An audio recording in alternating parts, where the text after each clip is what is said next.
So the next thing that happened on Monday Night Raw, it was a pretty good segment. So we had Cody Rhodes, he makes his way down to the ring, and he starts talking about how Roman Reigns will be taking on Sami Zayn at Elimination Chamber, and we'll see if Sami Zayn will be the one that he'll be facing at WrestleMania and all that. But then he gets interrupted by Paul Heyman.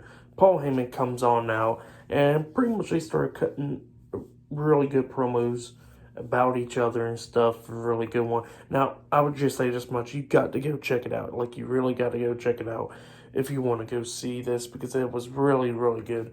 So, what happened was Cody Rhodes said he's going to be talking a little bit personal, pull the curtain back a little bit, and talk about his dad. So, he said the year was 2000, and him and his family was broke. You know, they only had like $100 to their name. Dusty Rhodes was doing local car commercials so you could keep a car and all that stuff. And he says that hard times was like an understatement at that point. So yeah, that's what he was saying up until Paul Heyman contacted him, talking about how ECW was going to be in town and that they want to have Steve Corino cut a promo on Dusty Rhodes, but they want Dusty Rhodes to be there and all that, and he'll make sure that he gets paid well.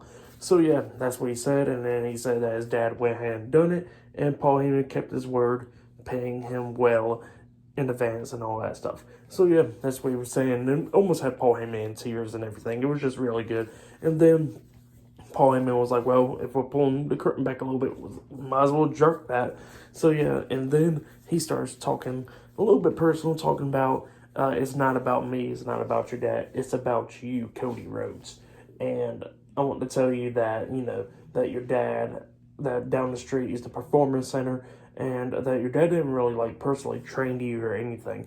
And he starts talking about how he prepped and trained the names of Seth Rollins, Becky Lynch, Bayley, Kevin Owens, and the Tribal Chief, Roman Reigns. And he says that he never prepped or trained you, Cody Rhodes, and that's what's going to be the issue, is that Roman Reigns is a son that he has never had, and that Roman Reigns will go into WrestleMania and beat you and retain the titles at WrestleMania. So yeah, that's what he was saying. And then Cody Rhodes starts telling Mr. Heyman, we all due respect, but it's not going to happen because I'm going to be walking out for WrestleMania with the titles. So yeah, that's what Cody Rhodes was saying. It was just a passionate promo. Like, you got to go check it out. Really good segment between Cody Rhodes and Paul Heyman. But I would say best segment already. We have even seen all of Raw, and it was the best segment in my opinion. So yeah, that's what I got to say about that. But yep, up next we're going to be seeing Montez Ford versus Elias 1-on-1 up next in the Elimination Chamber qualifying match. So yeah, that match will be happening up next on Raw. So yeah, I'll see you guys later. Until then.